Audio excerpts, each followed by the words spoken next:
ಹುಲಿಗೆಮ್ಮ ದೇವಸ್ಥಾನದ ರಸ್ತೆ ಬದಿಯ ಜನರ ಕಥೆಯಲ್ಲ, ಇದು ವ್ಯತೆ. ಶ್ರೀ ಹುಲಿಗೆಮ್ಮ ದೇವಿ ದೇವಸ್ಥಾನ ರಸ್ತೆ ಬದಿಯಲ್ಲಿರುವಂತಹ ಒತ್ತುವರಿ ಮಾಡಿಕೊಂಡಿರುವ ಅಂಗಡಿ ಮುಗ್ಗಟ್ಟುಗಳನ್ನ ತೆರವುಗೊಳಿಸುವಂತಹ ಸಂದರ್ಭದಲ್ಲಿ ಬಾಯಿ ತೆರೆದುಕೊಂಡ ಚರಂಡಿಗಳು.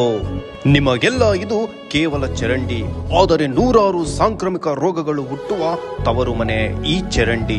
ಈ ಚರಂಡಿಗಳು ಬಾಯಿ ತೆರೆದುಕೊಂಡು ಇಂದಿಗೆ 13 ದಿನಗಳಾದರೂ ಗ್ರಾಮ ಪಂಚಾಯಿತಿಯವರಾಗಲಿ ದೇವಸ್ಥಾನದ ಅಧಿಕಾರಿಗಳಾಗಲಿ ಈ ಚರಂಡಿಗಳ ಬಗ್ಗೆ ಯಾವುದೇ ಗಮನ ಹರಿಸುತ್ತಿಲ್ಲ.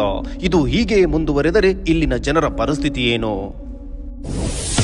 ಬಹು ಮುಖ್ಯವಾದ ದೇವಸ್ಥಾನದ ರಸ್ತೆಗೆ ಇಂತಹ ಪರಿಸ್ಥಿತಿ ಬಂದರೂ ಯಾಕೆ ಗ್ರಾಮ ಪಂಚಾಯತಿ ಅವರಾಗಲಿ ಇಲ್ಲ ದೇವಸ್ಥಾನದ ಅಧಿಕಾರಿಗಳಾಗಲಿ ಏನು ಕ್ರಮ ಕೈಗೊಳ್ಳುತ್ತಿಲ್ಲ?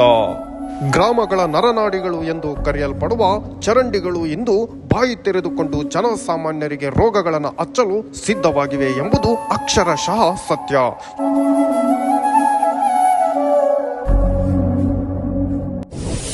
ಸೊಳ್ಳೆಗಳಿಂದ ಹಲವಾರು ಸಾಂಕ್ರಾಮಿಕ ರೋಗಗಳಿಗೆ ಬಲಿಯಾಗುತ್ತಿರುವ ಇಲ್ಲಿನ ಜನರ ಜೀವನ ಏನು ಮತ್ತು ಇಲ್ಲಿಗೆ ಬರುವಂತಹ ಭಕ್ತರ ಪರಿಸ್ಥಿತಿ ಏನು?